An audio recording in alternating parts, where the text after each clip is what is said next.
다윗이 노업에서 아히멜렉 제사장으로부터 빵과 칼을 얻어서 나왔고, 그리고 이제 도망을 이 유다 땅에서 있을 수가 없어서 가드로 갔어요. 가드 왕 아기스에게 좀 망명을 신청한 거죠. 요즘식으로 하면. 그랬는데 가드가 어떤 나라예요? 골리앗이 가드 사람이에요. 이 블레셋하고 유다하고 싸움할 때 블레셋은 5개 나라가 있거든요. 5개 나라 연합으로 이루어지는 그 나라가 블레셋인데, 이 가드 왕국에서 선봉에 서서 유다와 싸웠는데, 그럴 때에 이 블레셋이 힘이 셌는데 이스라엘이 맥을 못 쳤죠. 사울 왕이 벌벌 떨었어요. 그랬는데 이 다윗이 골리앗을 무너뜨려서 순식간에 이제 이 댐이 무너지는 것처럼 이스라엘이 이제 블레셋으로 쳐들어갔어요. 그러니까 블레셋이 무너졌잖아요. 그런 다윗 가드 사람이 생각할 때 어떤 마음이 들을까요? 그 사람 훌륭하다. 다윗이 골리앗을 무너뜨리다니, 작은 힘으로 거대한 적을 무너뜨리다니 참 훌륭하다. 이렇게 생각했을까요? 어떻게 생각했을까요? 저놈 때문에 우리가 망했어. 전부 이를 갈고 있었을 거예요. 근데 그 다윗이 살려달라고 왔어요. 기회는 이때다. 그래서 가드 왕은 또 이 멍청해서 그런지 통이 커서 그런지 다윗을 거두려고 그랬어요. 이렇게 또 뛰어난 전략가, 뛰어난 장수니까 이 사람을 우리가 받아들이면 우리에게 유익이 될 거다, 이런 생각을 한 것 같아요. 그랬는데 부하 장수들이 전부 저놈 죽여야 됩니다. 저놈이 우리 원수입니다. 우리 골리앗을 죽였지 않습니까? 그렇게 얘기하는 소리를 들은 거예요. 다윗이 자칫 잘못하다가는 여기서 이제 뼈도 못 추리고 죽겠다 싶어서 침을 질질 흘리면서 미친 채해서 저거는 이제 더 이상 두려워할 필요도 없고, 저거는 더 이상 우리가 뭐 신경 쓸 필요도 없다, 이렇게 인간 이하로 취급하도록 만들고, 그래 아주 비굴하게 그렇게 해서 겨우 도망을 나왔어요. 다윗이 겨우 목숨 하나 살리려고 자기의 모든, 하나님이 기름 부어주신 왕이잖아요. 근데 아주 비참하게 그렇게 미친 척하면서 겨우 살아나왔어요. 그리고 이제 도망간 데가 아둘람 굴입니다. 아둘람에 갔는데, 거기 가 있을 때 부모님하고 형제들이 이 다윗에게로 왔다 그랬습니다. 이 다윗의 부모와 형제들은 다윗에 대해서 늘 사랑하고 뿌듯하게 여기고, 이 아들은 믿을 만하다, 이 동생은 믿을 만하다, 그렇게 생각했을까요? 이것도 우리가 한 켜 깊이 생각해 보면 별로 그런 것 같지는 않아요. 특별히 형제들의 경우, 사무엘이 이 하나님의 명을 받고 이스라엘의 왕으로 기름 부으러 왔을 때에, 그럴 때에 다윗 왕의 아버지 이새에게 아들들 다 불러오라 그랬어요. 다 불러오라 그래가지고 큰아들 엘리압으로부터 시작해서 얘가 왕감입니까? 그러면서 데려갔더니 사무엘이 얘는 아닌데, 엘리압은 참 겉으로 봤을 때 미남에다가 키도 크고 아주 잘생긴 용사예요.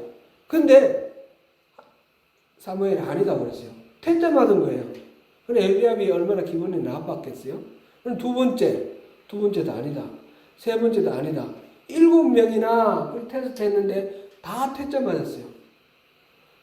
그래서 사무엘이 아들이 더 없냐? 이렇게 물으니까 사실은 한 명 더 있긴 한데 걔는 뭐 왕감이라고 생각을 안 했기 때문에 덜에 양치를 보냈습니다. 그랬더니 데리고 오라 그래가지고 그 아이를 보고 기름 부어 주셔서 왕으로 삼은 거예요. 그러니까 그 형들의 입장에서는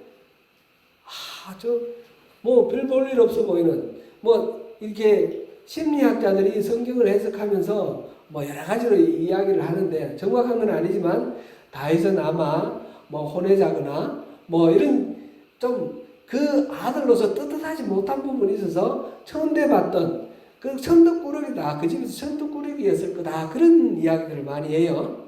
그건 정확하지는 않지만 어느 정도 좀 우리가 그럴 수도 있겠네 하면 생각해 볼 부분이 있는데 왜 이 아들은 아들로도 취급 안 하고 덜에다가 양치도록 그렇게 목동으로만 그렇게 부모들이 생각했을까요?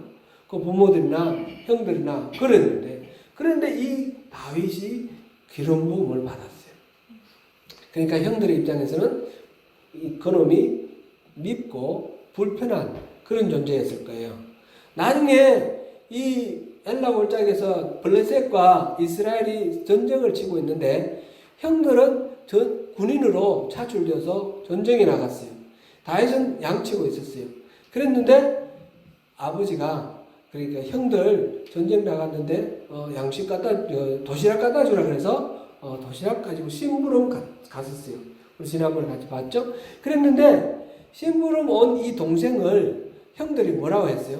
야 수고했다라든지 고맙다라든지 이 위험한 전쟁터에 너가 이렇게 오다니 좋게 긍정적으로 바라보고 받아들이는 것이 아니라 이런 제가 이제 상상력을 동원해서 리얼하게 한번 재현해 봅니다. 이런 정신없는 놈, 여기 전쟁터 가지 놀이터냐? 너 여기 구경하러 왔냐? 이러면서 화를 내는 거예요. 그러니까 형들이 동생에 대해서 생각하고 있는 것이 정상적이 아니에요. 이 공을 세워서 나중에 이제 사울 왕의 사위가 되었어요. 그러면 마음속으로 이 동생을 인정할까요? 아마 더 반대일지도 모르겠어요. 제가 생각할 때는 정확하지는 않지만 오히려 시기심과 불평 더 많을지도 모르겠습니다. 근데 이들 형들이 아버지를 모시고 이 다윗에게로 왔어요. 다윗이 지금 잘 풀려가는 그런 상황이 아니고 왕에게 쫓겨서 지금 도망가서 블레셋 망명 갔다가 망명 실패하고 돌아와서 아둘람 굴이라는 곳에 산속에 있는 굴 속에 숨어 사는 그런 처지인데 형들이 왔습니다. 그리고 아버지가 왔습니다. 이 이야기는 이 아들에게 뭔가 신뢰가 있어서 왔다기보다는 이 다윗 때문에 자기들이 위협을 받고 있다는 거죠. 어쩌면 볼모로 잡힐지도 모르겠고 사울왕으로부터 핍박당할지도 모르겠고 그러니까 할 수 없이 도망을 가는 거죠. 할 수 없이 도망을 가서 아들에게 왔습니다. 이 부모들은 부모와 형제들은 사울왕이 보복을 할까봐 사울왕이 자기들을 괴롭힐까봐 사울왕이 학대를 할까봐 두려워서 도망가는 그런 상황이에요. 이거는 사울왕이 그만큼 지금 다윗에게 적개심을 품고 있고 살인을 품고 있고 어떻게 하든지 다윗을 멸망시키겠다라는 그런 분위기라는 것을 우리가 충분히 짐작할 수 있습니다. 이렇게 부모 형제뿐만 아니라 거기에 또 많은 사람들이 몰려왔습니다. 2절 우리 같이 한번 읽어볼까요? 1절을 넘어가고 2절 같이 한번 읽어보겠습니다. 시작. 환난당한 모든 자와 빚진 모든 자와 마음이 원통한 자가 다 그에게로 모였고 그는 그들의 우두머리가 되었는데 그와 함께 한 자가 400명 가량이었더라. 이들은 모두 사울왕의 학정을 견디지 못해서 도망 나온 사람. 학정이라는 너무 어려운 단어인가요? 사울왕이 너무 심하게 이렇게 백성들을 괴롭히니까 그걸 피해서 도망온 그런 사람들입니다. 보니까 환난당한 모든 자, 뭔가 직접적으로 이 왕으로부터 핍박받았다라는 그런 의미 되겠죠. 그 다음에 빚진 모든 자, 경제가 파산하고 빚 갚을 그런 능력이 없어서 도망쳐 나온 사람.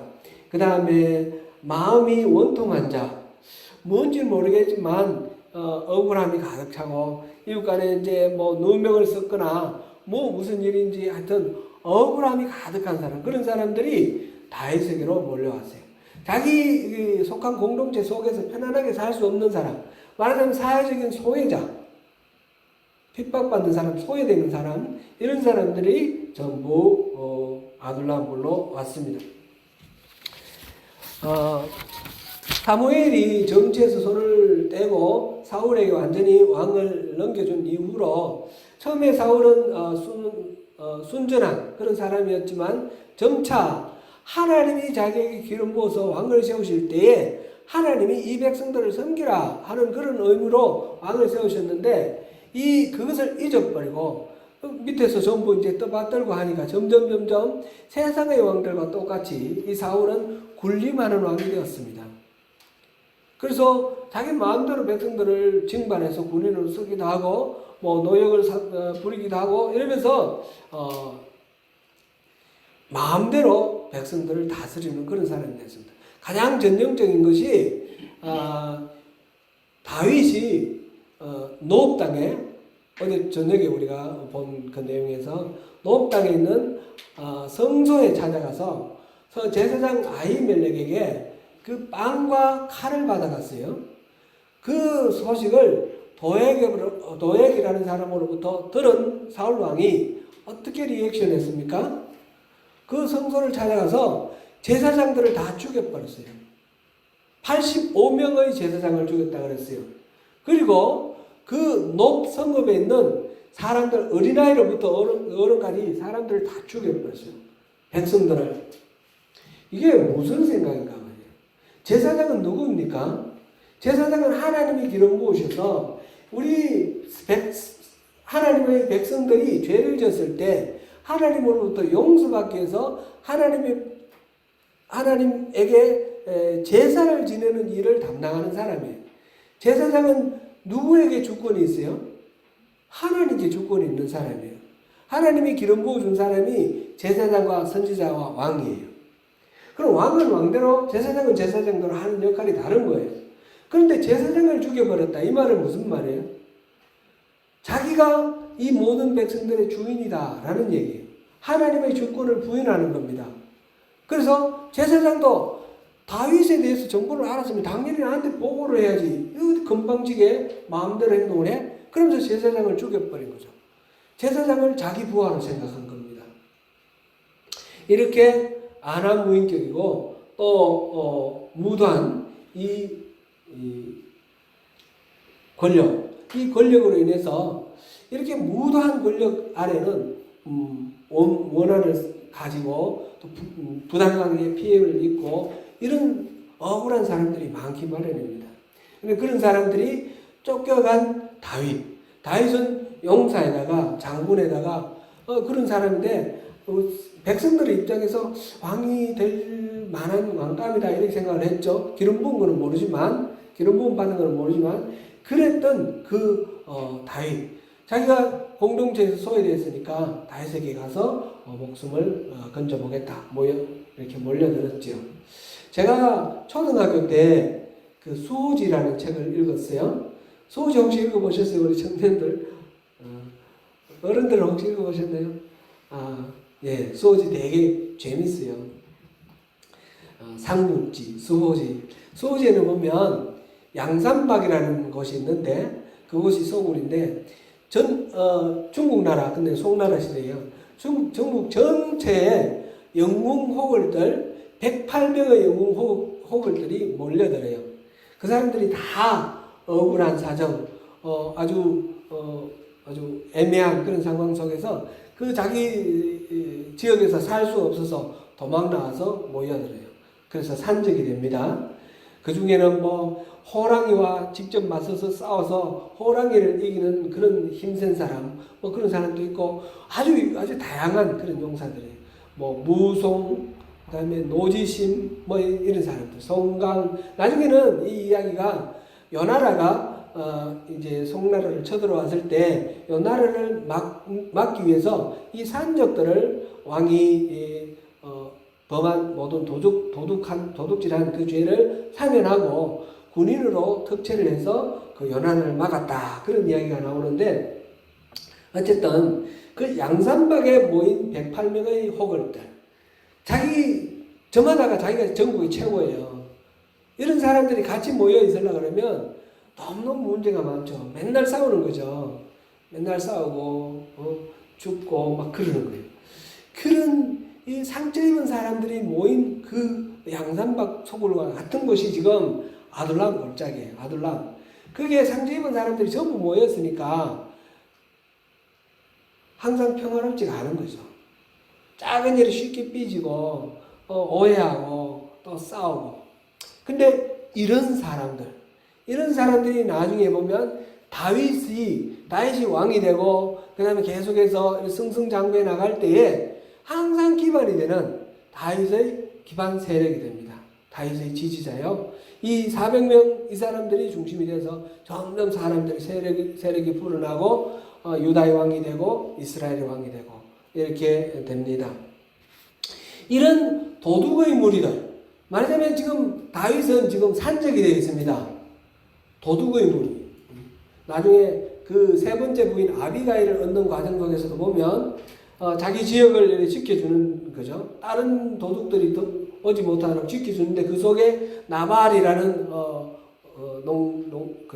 파머가 있죠. 농사짓는 목축하는 파머. 그 사람들은 전부 돌봐줬는데 털 깎는 날은 잔치하는 날이에요. 우리 음식 좀 주라 그랬더니 이 나발이 모욕을 해요. 다윗을. 모욕을 하는 그 일 때문에 결국은 이 나발을 나중에 다윗은 죽여버리려고 그럴 때 나발의 아내 아비가일이 다윗을 막죠. 당신은 나중에 왕이 될 사람인데 이 전무래기 도둑 하나 죽여가지고 나중에 살인자로 그렇게 낯서겠습니까? 놔두세요. 건드리지 마세요. 그러면서 자기가 음식 대접하고 이렇게 아주 지혜로운 여인이죠. 그래서 다윗이 화를 내지 않고 보복하지 않고 참을 수 있도록 만들어졌어요. 그래서 이 나발은 그 다윗이 쳐들어왔다는 소식 듣고 놀라가지고 잡아서 죽었고 나중에 나발의 아내 아비가일이 다윗의 아내가 돼요. 그런 이야기, 그 이야기의 배경이 뭡니까? 다윗이 지금 산적이 되어서 작은 도둑들을 막아줬다는 거예요. 그런 도둑의 두목 다윗이 되어 있습니다. 근데 이 다윗이 어떻게 그 무리들, 상처 입은 무리들 사이에 그 수많은 갈등과 오해와 문제들을 극복하고 하나님의 군대로 만들고 이 사람들을 통해서 유다의 왕국을 만들어 나가고 이스라엘 왕국을 다스리는 그런 기반으로 잡았을까? 궁금하지 않습니까? 그 뒤에 우리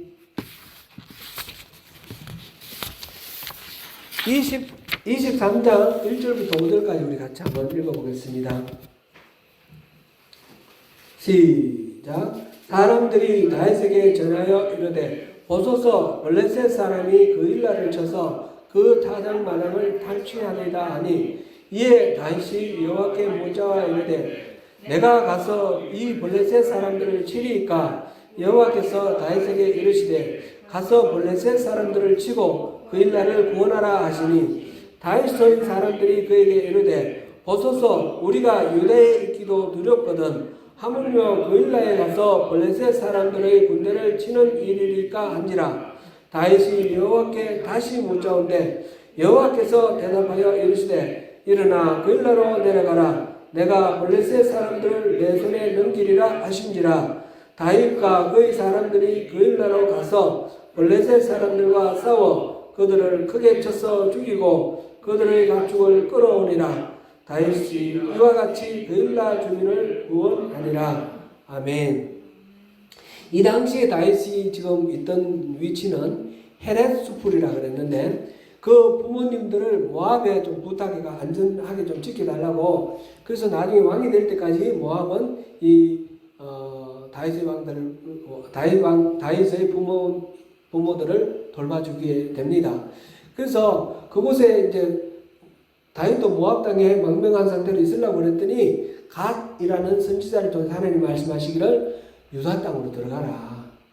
그래서 유다는 다시 들어옵니다. 유다는 지금 사울이 끊임없이 자기를 죽이려고 쫓아다니는 그런 위험한 지역이라서 피하려고 그랬는데 하나님은 유다 안에 있기를 원하는 거죠. 그래서 헤렛 숲불에 와 있는데 헤렛 숲불은 이스라엘 전체를 따지면 이 모압이 동쪽에 있고 사해가 있는데 사해 바로 옆에 있는 그런 지역이에요. 그리고 지금 그 일라는 이 이스라엘의 왼쪽에 블레셋이 있고 블레셋 바로 옆에 그 일라예요. 이 이스라엘 내륙을 지금 관통을 해가지고 지나가야 돼요. 지금 사울은 다윗을 잡으려고 지금 난리를 치고 있는 중에 이 땅을 거쳐서 지나간다는 것 자체가 굉장히 위험한 그런 일인데 지금 헤레스불에 있던 다윗이 그 일날을 구원하러 갈까? 하나님께 여쭤보는 거예요. 그 일날 사람들이 다윗에게 도와달라고 말한 적 없어요. 단지 이 이스라엘 사람이 블레셋의 공격을 받았다고 그러니까 우리 동포가 위험을 지금 당하게 됐다. 그러니까 그 마음이 가서 도와줘야 되겠다는 마음이 생긴 거죠. 왜냐하면 다윗은 기름 부음 받을 때부터 우리가 계속 여러 번 살펴봤듯이 자기가 어떤 처지에 있든지 목동이든지 아니면 뭐 뮤직 테라피 하는 그런 사람이든지 뭐든지 간에 항상 왕으로서의 자기 아이덴티티를 잃지 않았어요. 지금 이스라엘 사람들이 블레셋의 공격을 받았다는 말을 듣고 가서 도와주고 싶은 마음에 하나님께 물어보는 거예요. 그랬더니 하나님이 가서 도와주라 그래요. 구원하라. 그러니까 부하들이 반대를 하죠. 지금 그 얼마나 위험한 일입니까? 우리 그 사람들 도우러 가다가 이 유다 땅에서 우리가 큰 위험에 빠집니다. 반대를 하는데 다시 하나님께 여쭤보고 그리고 하나님이 가라 도와주라 그래서 가서 그 일날을 이렇게 해방시킵니다. 블레셋의 군대를 물리치고 그 일날을 회복시켰어요.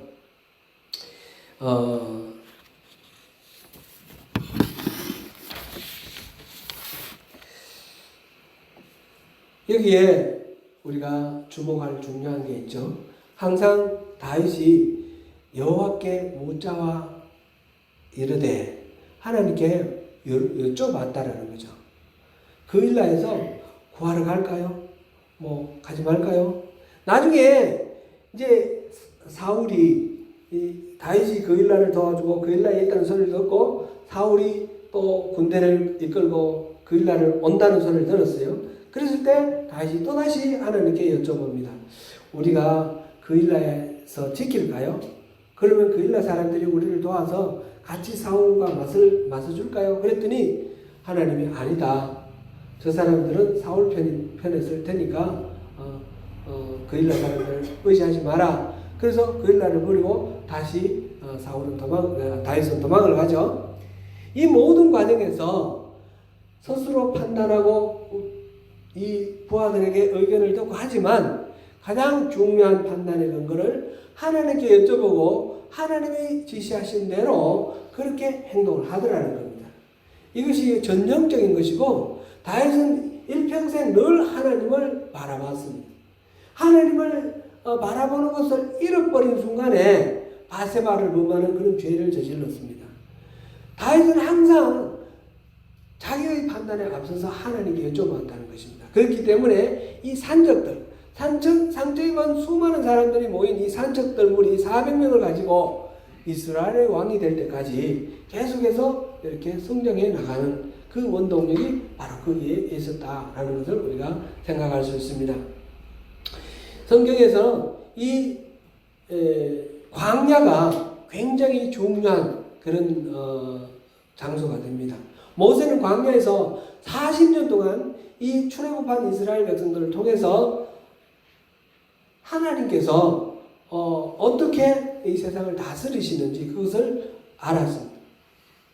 그래서 우상을 숭배하면 안 된다는 것, 하나님을 어떻게 섬겨야 한다는 것, 그래서 하나님의 백성으로서 어떻게 하나님의 뜻에 따라서 이스라엘 민족을 만들어 나가야 할 것인가, 그거를 모세가 배웠습니다. 지금 다윗도 마찬가지입니다. 광야에서 그 살기 어려운 광야에서 그렇게 이 400명을 통해서 이스라엘의 어떤 왕국의 틀을 다져 나가는 것입니다. 그 모든 과정에서 하나님이 인도해 주시는 거죠. 우리 소명교회를 생각하면 이 성경 말씀을 읽을 때에 우리에 대한 하나님의 그 마음을 이렇게 부어주셔요. 우리 소명교회 생각하면 너무너무 참 하나님도 마음 아프실 것 같아요. 그동안에 여러 가지 일들 통해서 마음 아프실 것 같은데 오늘까지 이 소명교회를 지켜주신 우리 성도님들에 대해서 하나님이 또한 애틋한 마음, 사랑이 넘치는 그런 마음이 있을 거라고 생각합니다. 그럴 때에 우리가 이 소명교회를 하나님이 어떻게 보실까? 우리가 하나님이 기뻐하시는 그런 교회로 어떻게 이루어 나갈까? 우리가 지금 광야에 있는데 이 광야를 어떻게 통과해 나갈까? 그런 생각을 하게 되죠. 이 다윗처럼 광야에서 상처 입은 사람들, 그 산적의 처지에 돼 있는 그런 비참한 처지에 있는 그 다윗이 이스라엘 왕국의 기초를 다져나갔듯이 우리는 지금 비록 좀 여러 가지로 힘들고 어려운 상황 속에서 이렇게 있지만, 그러나 우리를 통해서 하나님께서는 이 광야의 시간 동안 다지셔서 하나님이 쓰시는 훌륭한 그런 하나님의 사람들로 우리를 세우실 것을 확신합니다.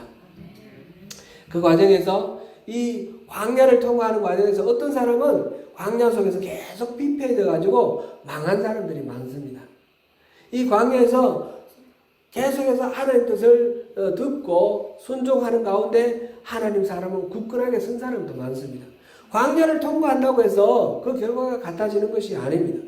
어제 저녁에 우리가 본 거는 성소에서 하나님을 만난다고 해서 똑같아지는 것은 아닌 것 같아요. 마찬가지로 이렇게 이 광야와 같은 그 삶, 어려운 삶 속을 통과한다고 해서, 고난을 거친다고 해서 다 훌륭하게 극복하고 하나님 쓰시는 일꾼이 되는 것이 아닙니다.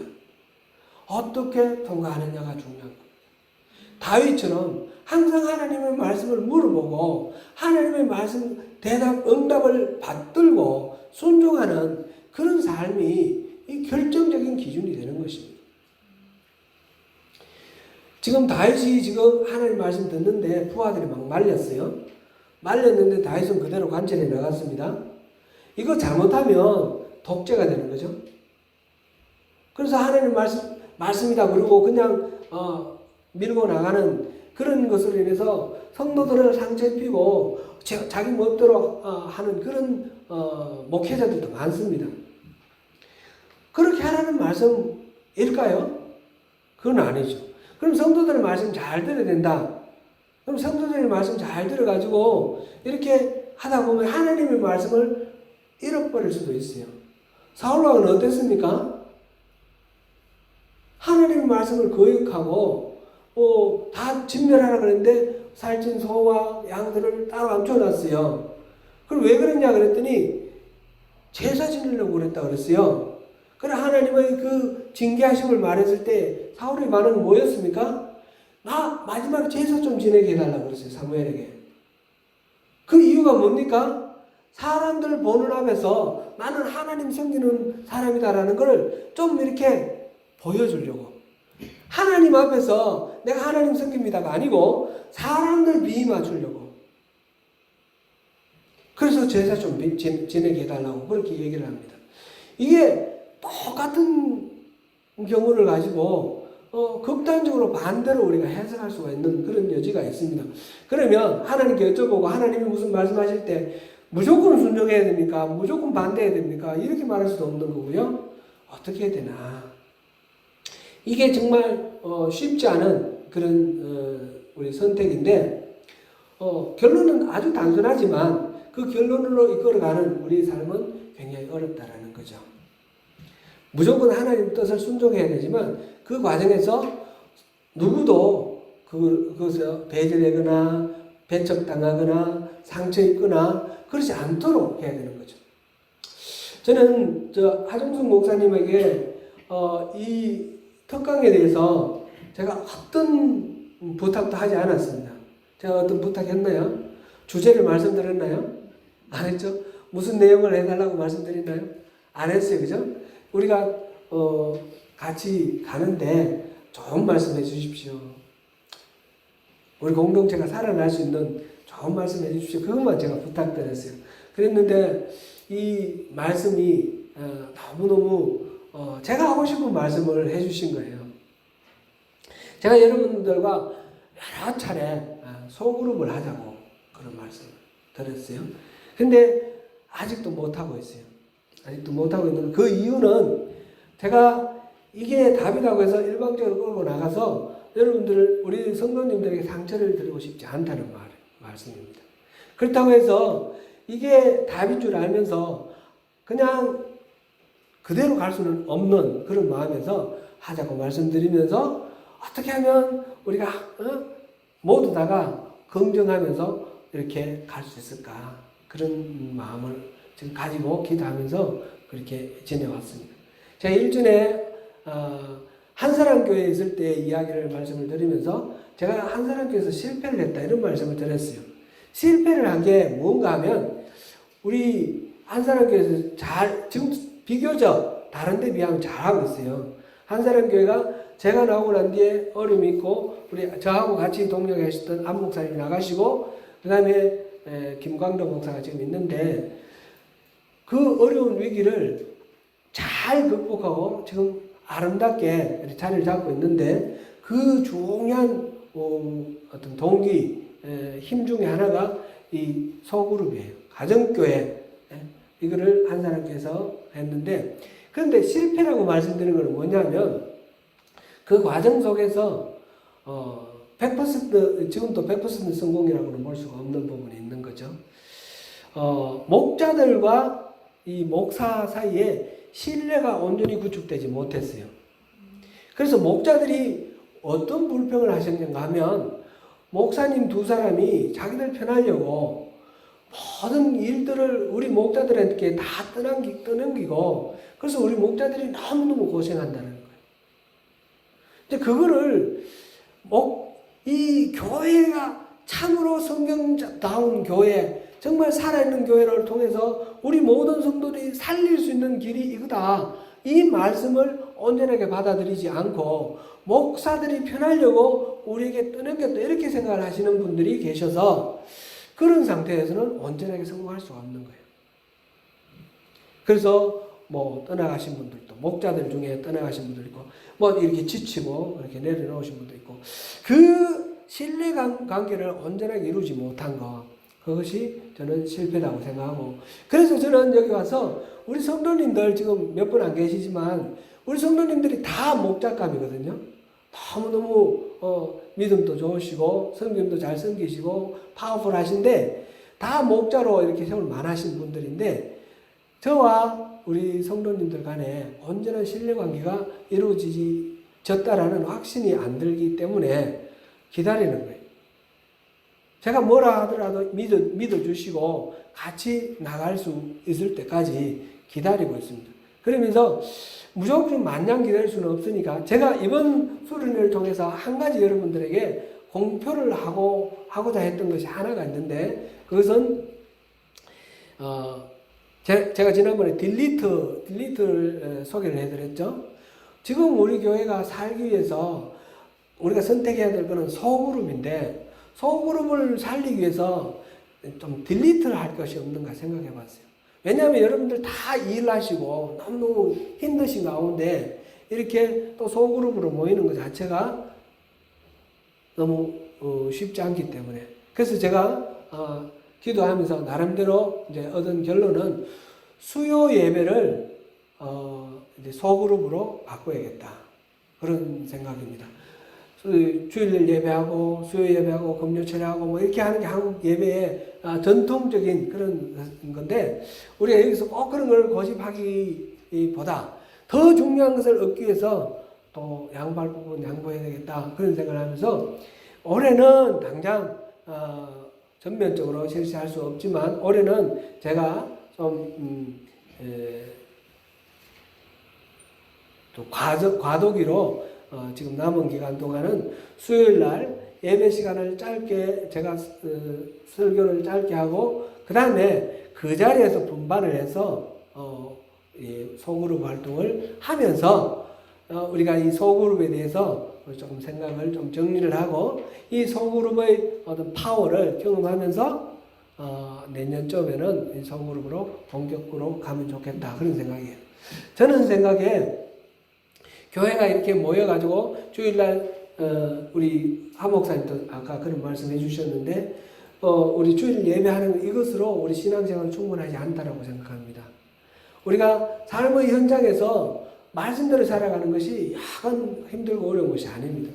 그러려면 더 많이 이렇게 은혜를 공급받는데 설교를 통해서 공급받는 것도 물론 있지만 그것보다도 더 우리가 서로 우리 공동체 안에서 서로 사랑과 또 위로와 격려를 나누는 이것이 더 크다라는 그런 부분을 제가 생각하고 있습니다. 그래서 다윗 공동체처럼 우리도 어쩌면 광야에 놓여 있는데 이 광야를 어떻게 통과함으로 이스라엘 왕국의 기초가 된 다윗 공동체가 될 수 있는가? 우리 소명 공동체는 그냥 우리가 이렇게 예배하고 지나갔다. 그것으로 우리가 만족할 수는 없고, 물론 여러분들 신앙생활 잘 하시지만 이것이 더 하나님의 기준에서 여러분들 우리 모두에게도 더 큰 은혜가 와야 되고 우리에게 부어주시는 하나님의 은혜가 우리를 통해서 더 많이 흘러나가야 된다. 그런 생각이 들어요. 신천지가 지금 난리인데, 코로나 때문에 난리인데, 그 신천지 저는 듣기는 들어도 지금 뉴스를 통해서 더 큰 충격을 받아요. 신천지가 지금 24만이라고 하는데 그 숫자도 놀라울 뿐만 아니라 그 중에 80%가 청년이래요. 지금 교회에 한국 교회 어느 교회든지 청년이 없고 막 청년들께 전도하기 어렵다 그러는데 어떻게 신천지는 80% 24만에 80%는 몇 명 되나요? 20만 되잖아요. 그렇게 많은 청년들이 거기로 모일까? 신천지는 분명히 거짓을 기초로 한 사회의 해악이에요. 아주 나쁜 그런 반사회적인 집단이에요. 근데 왜 젊은 청년들이 거기에 몰려 들어갈까? 많은 힌트를 우리가 거기서 우리 참 발견해야 됩니다. 특별히 이 신천지가 거짓된 동기이지만 사람들의 이야기를 들어주고 그 사람들 어려움을 돌봐주고 해결해주고 그러면서 이 사람의 신뢰를 받아가지고 신뢰를 바탕으로 해서 신천지로 끌고 가는 거예요. 이 관계 전도법 아닙니까? 우리가 좀 더 깨어 있어야 되겠다. 그런 많은 영혼들을 잃어버리는 가운데는 그런 이 원인 중에는 우리가 그 점에 너무 소홀했고 우리 이웃이 어떻게 되든 관심을 가지지 못했던 우리 안일함, 영적 안일함이 그 이유가 되었다라는 생각을 하지 않을 수가 없습니다. 오늘 이 다윗 공동체를 우리 생각하면서 우리 소명 공동체는 어떤 식으로 하나님이 쓰시는 하나님 나라 일꾼 공동체가 될 수 있을지 저마다가 또 이 말씀을 더 깊이 생각하시고 묵상하시고 하나님의 뜻을 묻고 하나님 뜻에 순종하되 그것을 인하여 서로에게 상처를 주거나 막 영적 폭력을 행사하고 뭐 이런 식의 부작용 없이 모두가 서로를 존중하고 서로를 아끼고 보듬으면서 함께 살아나가는 그런 다윗 공동체, 우리 소명 공동체 이루는 저와 여러분 되시기를 주님의 이름으로 축원합니다. 기도하겠습니다.